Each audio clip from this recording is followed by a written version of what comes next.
Hello അസ്സാം വലൈക്കും. പിന്നെ ഞാൻ വന്നിട്ടുള്ളത് ഒരു ചക്കയപ്പ റെസിപ്പിയുമായിട്ടാണ്. അപ്പോൾ ആരെങ്കിലും എൻ്റെ ചാനൽ സബ്സ്ക്രൈബ് ചെയ്യാതെ കാണുന്നുണ്ടെങ്കിൽ പ്ലീസ് ഒന്ന് സബ്സ്ക്രൈബ് ചെയ്ത് സപ്പോർട്ട് ചെയ്യണേ. അപ്പോൾ വീഡിയോ ഇഷ്ടപ്പെട്ടാൽ ലൈക്ക് ചെയ്യാനും റിലേറ്റീവിനും ഫ്രണ്ട്സിനൊക്കെ ഒന്ന് ഷെയർ ചെയ്യാനും മറക്കരുത്. അപ്പോൾ നമുക്ക് നല്ല പെർഫെക്റ്റ് ആയിട്ട് ചക്കയപ്പം റെഡിയാക്കി എടുക്കാമെന്നുള്ള വീഡിയോയിലോട്ട് പോവാം. അപ്പോൾ ഇതിനായിട്ട് ഞാൻ കുറച്ച് ചക്കച്ചുളകൾ എടുത്തിട്ടുണ്ട്.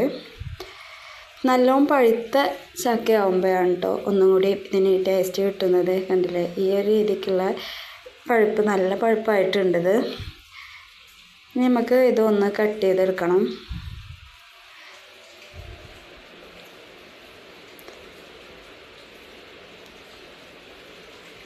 ഫുള്ളായിട്ട് ഒന്ന് കട്ട് ചെയ്തെടുക്കുന്നുണ്ട്. ഇതിൻ്റെ ഉള്ളിലെ കുരുവൊക്കെ ഒന്ന് കളഞ്ഞിട്ട്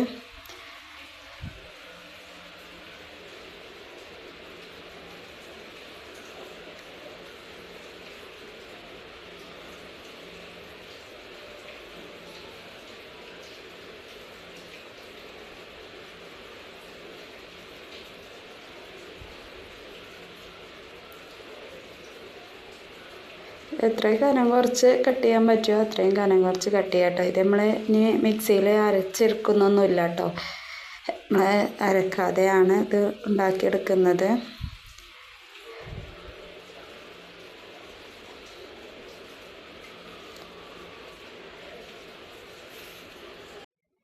ഞാനത് ഫുള്ളായിട്ട് ഈ ഒരു കനത്തിൽ കട്ട് ചെയ്തെടുത്തിട്ടുണ്ട്.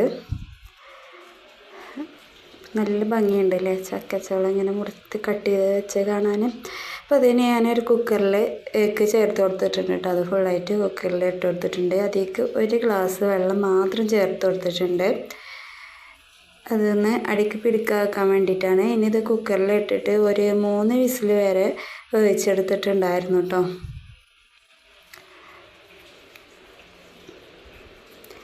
3 വിസിൽ വന്ന് ഞാൻ ഗ്യാസ് ഓഫ് ചെയ്തിട്ടുണ്ട്. ഇനി ഇതൊന്ന് ആവിയൊക്കെ പോയതിന് ശേഷം നമുക്ക് തുറന്നെടുക്കാം. അതിനായിട്ട് ഞാൻ ഒരു 4 ശർക്കര എടുത്തിട്ട് അതിൽ കുറച്ച് വെള്ളം ചേർത്തെടുത്തിട്ട് ഇതും പാടെ ഒന്ന് മെൽറ്റാക്കി എടുക്കാം.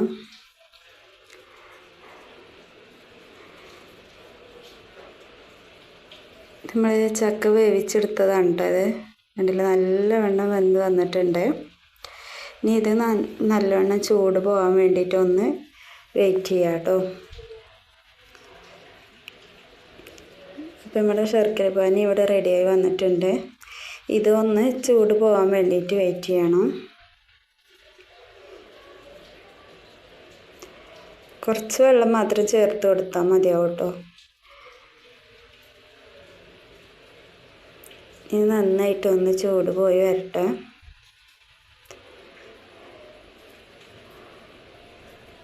ശർക്കരപ്പാനി ഞാൻ ഇതിലേക്ക് ഒരു അരിപ്പ് വെച്ചിട്ട് ഒഴിച്ച് കൊടുക്കുന്നുണ്ട്. ശർക്കരയിൽ വല്ല കുറുമ്പൊക്കെ ഉണ്ടെങ്കിൽ അത് നമുക്ക് എപ്പോഴും ശർക്കര അരിച്ചെടുക്കണം കേട്ടോ. അതിൽ ചിലതിലൊക്കെ നല്ലവണ്ണം കുറുമ്പ് കാണും. അതിൽ നല്ലവണ്ണം പിന്നെ കരിമ്പിൻ്റെ ഓലയൊക്കെ ഉണ്ടായിരുന്നു.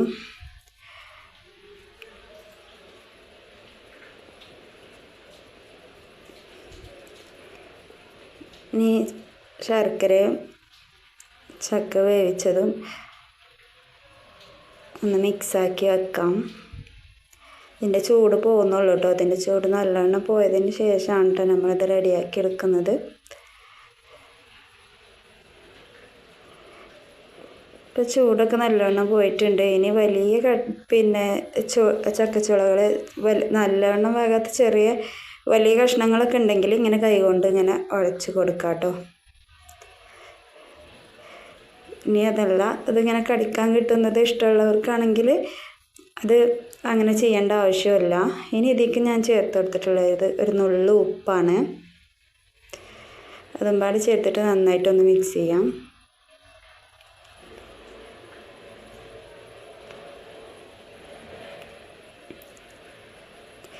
ഇതിലേക്ക് ഒരു 1.5 സ്പൂണ് ചെറിയ ജീരകം ചേർത്ത് കൊടുത്തിട്ടുണ്ടായിരുന്നു. ഇനി നിങ്ങൾക്ക് ഏലക്കയുടെ രുചിയാണ് ഇഷ്ടമെന്നുണ്ടെങ്കിൽ അത് ചേർത്ത് കൊടുത്താൽ മതി. ഈ സമയത്ത് ഇനി തേങ്ങ വേണ്ടവർക്ക് തേങ്ങ ചേർത്ത് കൊടുക്കാം കേട്ടോ. ഞാൻ തേങ്ങ ചേർക്കാതെയാണ് ഉണ്ടാക്കിയിട്ടുള്ളത്. പിന്നെ അതിലേക്ക് ചേർക്കുന്നത് നാടൻ അരിപ്പൊടി ആണ് ചേർത്ത് കൊടുക്കുന്നത്. അരിപ്പൊടിയിലാണ് നമ്മളിത് ഉണ്ടാക്കിയെടുക്കുന്നത്. ഇത് വേണമെങ്കിൽ ഗോതമ്പ് പൊടിയിൽ ഉണ്ടാക്കിയെടുക്കാം. അപ്പോൾ തേങ്ങയുടെ രുചി ഇഷ്ടമുള്ളവരാണെങ്കിൽ തേങ്ങ കടിക്കാൻ കിട്ടാനൊക്കെ ഇഷ്ടമുള്ളവരാണെങ്കിൽ തേങ്ങ വറുത്തിട്ട് വേണമെങ്കിലും ചേർത്ത് കൊടുക്കാം. പിന്നെ തേങ്ങ ചിരവിയിട്ട് അങ്ങനെ വേണമെങ്കിലും ചേർത്ത് കൊടുക്കാം കേട്ടോ. ഞാൻ തേങ്ങ ചേർത്ത് കൊടുത്തിട്ടുണ്ടായിരുന്നില്ല.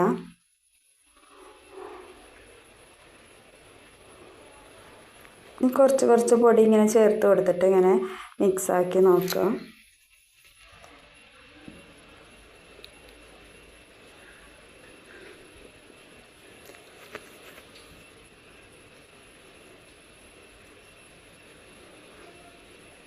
കുറച്ചും പാടെ ചേർത്ത് കൊടുത്ത് നോക്കാം കേട്ടോ.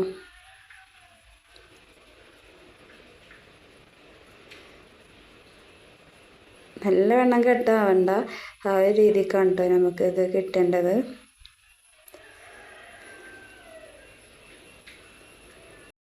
ഞാൻ ഫുള്ളായിട്ട് കഴിച്ചെടുത്തിട്ടുണ്ട്. ഈ ഒരു രീതിക്കാണ് കേട്ടോ നമുക്കിത് കിട്ടേണ്ടത്.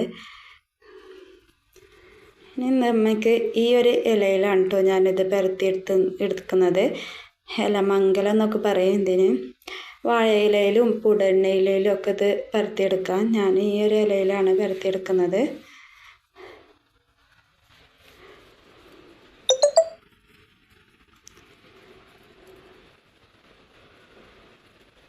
ഇല നന്നായിട്ട് കേകി വൃത്തിയാക്കിയതിന് ശേഷം നമുക്കിതിൽ കുറച്ച് പരത്തി കൊടുക്കാം. ഞാൻ ഏകദേശം കനം കുറച്ചിട്ട് തന്നെ ആയിരുന്നു കേട്ടോ പരത്തി കൊടുത്തിട്ടുണ്ടായിരുന്നത്. എന്നാലുള്ളതൊന്ന് ശരിക്ക് വെന്ത് കിട്ടുള്ളൂ. ചിലരൊക്കെ ഇങ്ങനെ കുമ്പിൾ കുത്തി അങ്ങനെ ഉണ്ടാക്കുന്നവരുണ്ട്. എനിക്കെന്തോ അങ്ങനെ ഉണ്ടാക്കിയത് വേകൂല എന്നൊരു ഇങ്ങനെ ഇതാക്കി നമുക്ക് പെട്ടെന്ന് ആവി വന്നിട്ട് പെട്ടെന്ന് വേവും ചെയ്യും.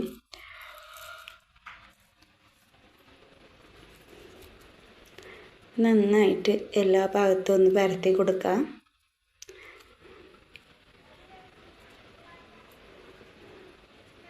ഇനി ഇത് ഇങ്ങനെ ഒന്ന് മടക്കി വെക്കാം.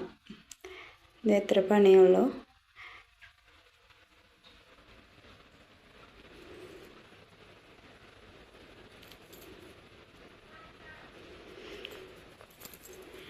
ഇനി അടുത്തത് അതുപോലെ 2 സ്പൂണാണ് കേട്ടോ ഞാൻ ഒരു ഇലയിലേക്ക് എടുത്തിട്ടുണ്ടായിരുന്നത്. അത് നന്നായിട്ട് പരത്തിയെടുത്തിട്ടുണ്ടായിരുന്നു.